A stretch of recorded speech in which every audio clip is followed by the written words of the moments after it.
to Fork in the Loaf. My name is Heather, and today I'm going to be cooking meatloaf. Super basic, super easy. I'm going to be using pantry staples that I keep on hand all the time. I mean, I always have ground beef.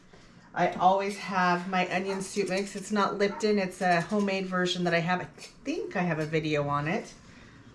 I'm going to use oats because I like the oat texture in it versus breadcrumbs or crackers, which I try to avoid a lot of the gluten. I try to avoid a lot of the wheat anyway, unless it's sourdough, and I really haven't. I'm not good at keeping things in my freezer until I can make breadcrumbs. It's not. I always forget it's in my freezer. And then I have a sugar-free ketchup. You can use tomato paste or tomato sauce instead. I've done that like when I was on Whole30. I did that, and I've done it with before they started making a sugar-free ketchup. So I'm going to point you down and get started and just kind of have you come along with me as I make dinner tonight. Okay, so the first thing I'm going to do is I'm going to get my pan. I'm going to use my cast iron skillet. It's 2 pounds of beef. And I think this is, it says number 10 right there. So I think it's a 10, although it seems more like a 12-inch in diameter. Anyway, it's one of my bigger pans. And even if I don't fill this all the way up, I'm going to use this as my loaf skillet. I'm going to put it in the oven at 350 degrees. And while it's raising the temperature of the oven, I'm going to have this in there heating up. Okay, so my recipe is from my grandmother. And I don't know exactly, I don't think we ever did really exact measurements, but we always use 2 pounds of ground beef. You can use, I've done it with a pound of ground beef and a pound of ground pork. You could put an Italian sausage in here and kind of give it, I would just do like 1 pound of hamburger with 1 pound of Italian sausage. And I'm sure if you had any deer meat, moose meat, elk meat, that would be good too. Although to the hamburger, I'm going to add 2 eggs.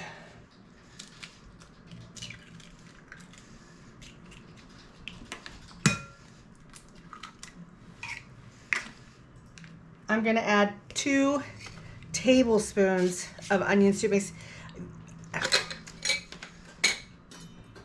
And I'm not going to go like easy on my tablespoons. I want to use good tablespoons, like heaping tablespoons. I believe that a package of onion soup mix is like 3 or 4 tablespoons. So if I go heavy-handed, I'm getting close to a packet of Lipton onion soup mix. And I make my own because I don't like the MSG and all the junk in it. I'm going to put 1 cup of oats in it. You can use cracker crumbs. My husband's family does it with saltine crackers all crushed up, and I like it with the crackers in it. You can do it with breadcrumbs. You could do it with we've used almond flour in the past. You could use coconut flour, but I think you just want to use a very small amount of it. There's lots of ways and things that you can use to help fill this and make it. I've seen lentils put in it. I've seen bacon put in it. Just all kinds of things that you can add to your meatloaf. Meatloaf is really actually very versatile, but this is my favorite. It's the way my grandmother always did it. It's the way I was raised doing it, and I love it like this. I'm going to put in 1 cup of ketchup, and I'm going to just eyeball a cup.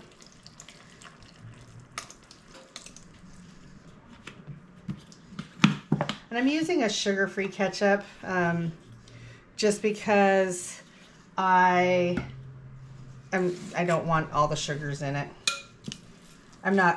There's a topping that you can make as well that has, you do brown sugar, you do ketchup, and then add, I think mustard. I think what I'm going to do is I will just use this with some mustard. And you can put your hands in here and get your hands all dirty and do it that way, which is actually a very good way to do it. Meatloaf is one of my favorite dinners. I don't know why. I think it's that comfort food. I love meatloaf. I don't make it often enough. I love taking meatloaf the next day and making a sandwich with it. How many of y'all do meatloaf sandwiches? And you gotta have white bread for that. I do a white sourdough. Oh, it's so good. Now, one of the things with this meatloaf is you don't want to over mix it. but you got to mix it thoroughly enough that everything is incorporated. And of course I will have to get my hands dirty when I go to put it in the pan. Maybe I will. Trying not to.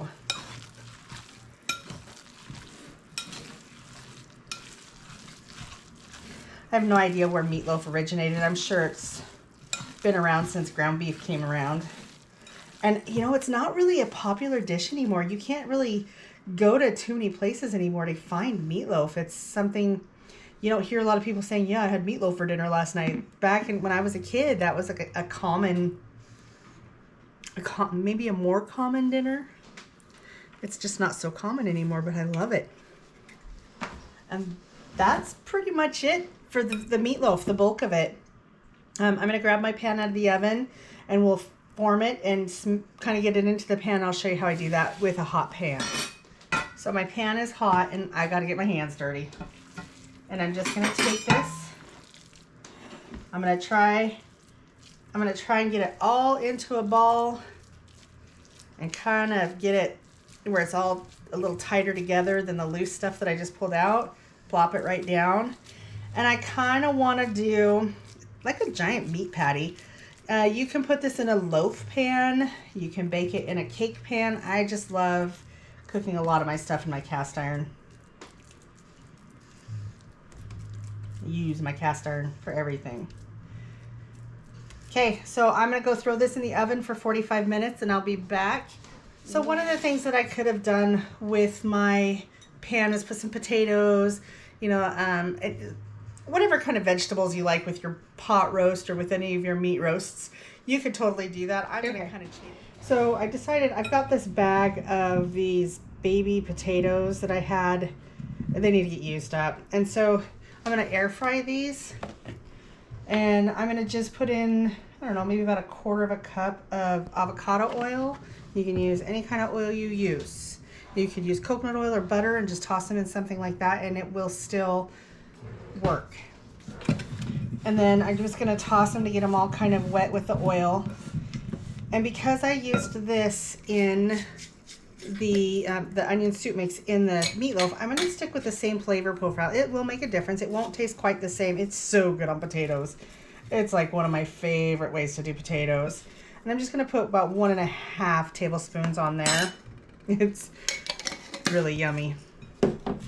And that's it. You don't need to add pepper. You don't need to add salt because it's all already in there.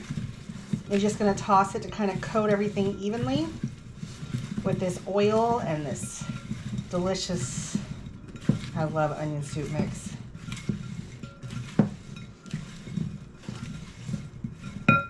And then I'm going to put it, then I'm going to put it in my air fryer pan.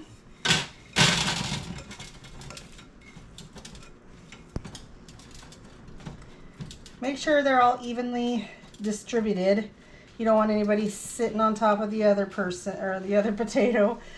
And then I'm going to air fry this. I have no idea what I'm doing. I'm probably going to use like the French fry setting because it's going to be kind of similar, and I'll keep an eye on it and I'll let you know how I ended up cooking them and show you what they look like afterwards. Okay, so I'm bringing you out just to do a quick little update on my chicks. Yeah, got my little garden going. My husband, bless his heart, he cleaned out the chicken coop and he put the shavings in my garden, which it'll be okay. It's not really touching anything.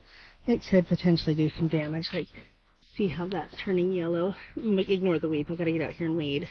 That's one of my kale plants. Let me just show you.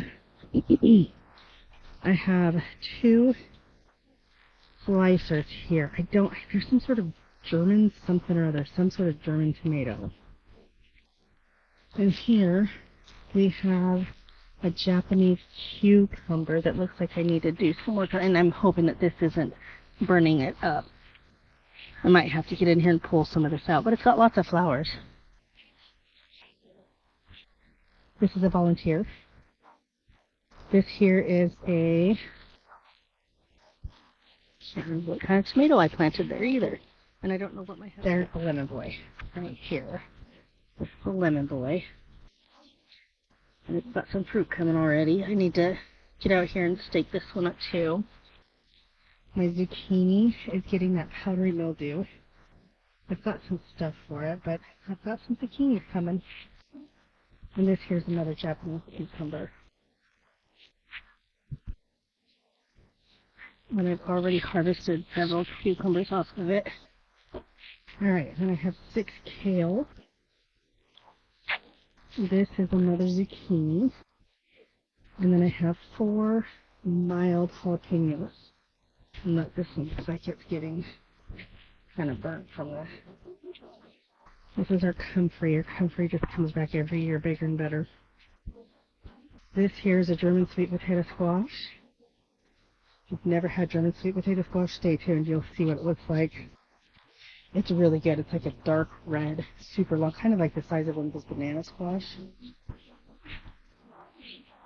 And then through this jungle, which the girls will get access to this here in just a little bit. As soon as my girls, as soon as the babies, there's one of them right there. They're not such babies anymore. But as soon as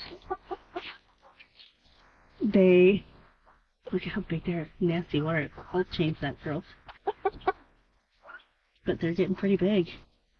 When they get to full size, we'll put them out there with the other hens, and we're going to open this area up so the hens can come through here, and we're going to put this fence from that post right there all the way across to the fence post over here, and the girls get in here and clean all these weeds out for us. So this is our feeder. We put a 5-gallon bucket in here, and see, it's got one of those little things that they can stick their heads into. It's an old watering bucket that we changed into a feeder. And then we had to hang their waterer because they just get so much nastiness in it, and it still gets nasty in there no matter what we do. But it works. And then out here, just outside of my garden, I have an eggplant, which is one of the Japanese eggplants, the long skinny ones. I've got some sweet potatoes. They're 2 different kinds. One is Manihi, Treasure Island Manihi sweet potato. And then this one is, I don't know what I do with the thing. It's got another strange name. And then here, look at all the weeding that's happening here too. And here I just have red bell peppers. And I'm just kind of growing that by themselves.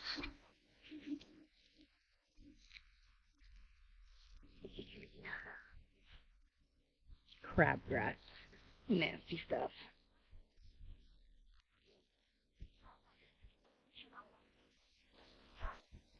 These girls, see, there's their feeder. We had to get a different water for them too. These girls are the adults, and they all lay white eggs. So last but not least, but to round this whole meal out, I'm going to add I'm going to cook some broccoli florets. And I'm just going to put them in a pan and heat them up on the stove. I'm going to add probably about a cup of water to the bottom. And I'm just going to steam them. I'm not going to do anything special with the broccoli. I think we'll just add a little butter to it when we do the rest of our dinner. The normal way to do a glaze for the top of your meatloaf is generally just like a little bit of ketchup, a little bit of brown sugar, a little bit of mustard. And I'm not going to do any added sugar to this. What I am going to do is I'm going to do some ketchup. Probably about 1/3 of a cup, maybe. Half a cup, somewhere around there. It's kind of big, so I'm going to add maybe closer to 1/2 cup. And then I'm going to add probably close to a teaspoon of mustard. And then instead of a sugar or a sweetener, I've got this, we went to a fair here locally. It's a handcrafted Mama Celia's garlic balsamic. It's really good. But instead of adding a couple tablespoons of sugar, I'm going to add a little bit of this to it, which is kind of going to give it a little bit of depth that it would be missing without the brown sugar. And then I'm just going to mix all that together, and we're going to use this to top our meatloaf. And I love when it starts to caramelize up on top and get all yummy and delicious. And I'm gonna want just a little bit more of this. So I'm guessing I'm probably putting in about a tablespoon and a half. It's so good. The garlic in it is delicious. And it still has that tang of the balsamic vinegar. They say it's been aged for 18 years. I don't know. It's pretty good though.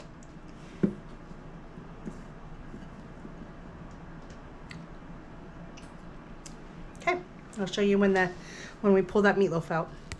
Okay, so I pulled the meatloaf out. I'm going to do a quick temperature reading because we want ground beef to be at 165.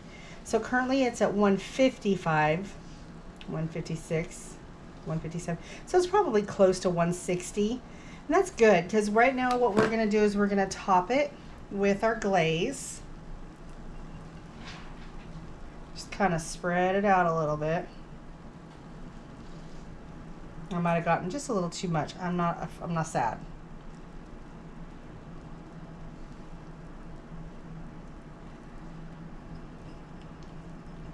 It's one of my favorite parts is when this gets all caramely and saucy on top. Oh, it's so yummy. Okay. And I'm going to stick this back in the oven now for 15 more minutes. And then I'll show you when that's all finished. Okay, so my timer's gone off. It's been another 15 minutes. We're going to do a quick temp check.